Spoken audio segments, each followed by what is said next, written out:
President John F. Kennedy waves from his car in a motorcade approximately 1 minute before he was shot in Dallas in 1963.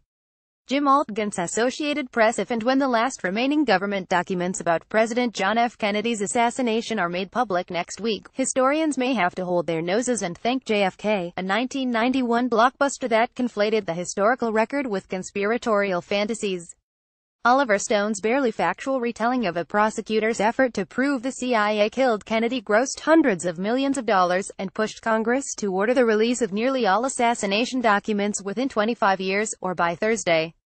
As the government agency called the Assassination Records Review Board once wrote, the film disturbed the public and elected officials with its suggestions of a secretive government cover-up. But as many reviewers and journalists have noted, JFK's most compelling scenes are totally made up. In his defense, Stone never claimed the film he directed and co-wrote was truth. It is not a true story per se, he told the New York Times a few months before it was released in 1991.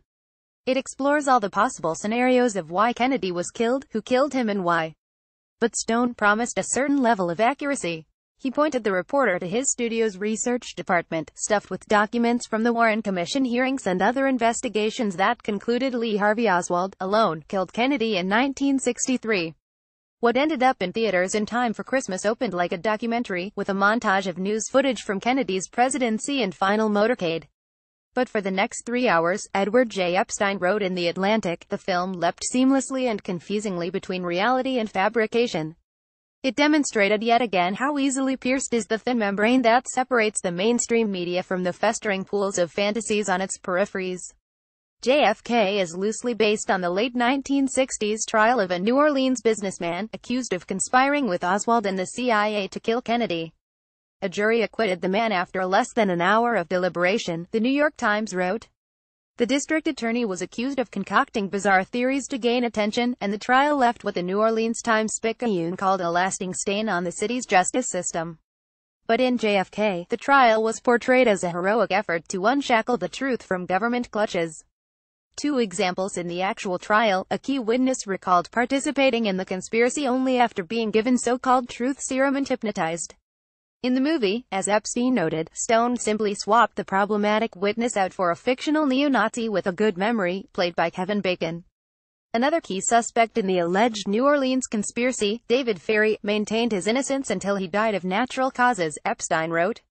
But in JFK, Epstein noted, Ferrie admits to working for the CIA, mentoring Oswald and knowing who Kennedy's real killers are, and is then promptly murdered by a bald-headed man who forces pills down his throat. For all the film's detailed fabrications, the New York Times complained in its review that Stone's central conspiracy remains far more vague than the movie pretends.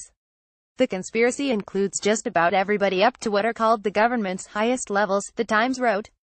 But nobody in particular can be identified except some members of the scroungy New Orleans de las Galveston and demi-monde.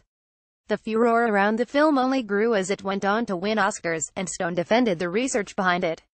I had never made a movie where I had to defend it 6 months later in the press, Stone recalled to Variety. The media was very nasty and they'd set me up on shows. At some point I had quite a bit of research on my side, but I'd have to recall it all on the spot and I couldn't do that. And yet, as the Assassination Records Review Board wrote several years later, the film successfully popularized a version of President Kennedy's assassination that featured U.S. government agents from the Federal Bureau of Investigation, the Central Intelligence Agency, and the military as conspirators. Though JFK was largely a work of fiction, the board wrote, the government wasn't helping dispel mistrust by keeping investigative reports on the assassination under seal until 2029. So less than a year after the film hit the big screen, facing re-election, President George H.W. Bush signed the President John F. Kennedy Assassination Records Collection Act, promising to release all relevant documents by this month, unless doing so would threaten national security. The government began to make good on the promise almost immediately. In 1993, when National Archives workers wheeled out boxes stuffed with more than 800,000 pages of once secret documents. As the Washington Post noted at the time, the papers largely proved a disappointment to conspiracy theorists who lined up to sift through them, containing nothing to refute conclusions that Oswald acted alone. But Stone, like fans of his movie, was not dissuaded. I'm amazed there is any single adult left in the USA who would not think that Lee Harvey Oswald was the one and only assassin, he wrote in USA Today in 2013, for the 50th anniversary of Kennedy's death. The counter-evidence was still being stifled, Stone wrote, and accused the powers that be of replicating a Soviet-era manufacturing of history in which the mainstream media deeply discredit our country and continue to demean our common sense. And the public appears to still be with him. While belief that others were involved in Kennedy's death has dipped since the 1990s, it was still the viewpoint of a solid majority of the American public, as it has been in Gallup polls ever since the assassination. President Trump said he plans to release the final assassination documents next week, a quarter-century after JFK was released, and twice that long since the assassination. As the Chicago Tribune wrote, whatever is in the papers is certain to inspire conspiracy stories for the future.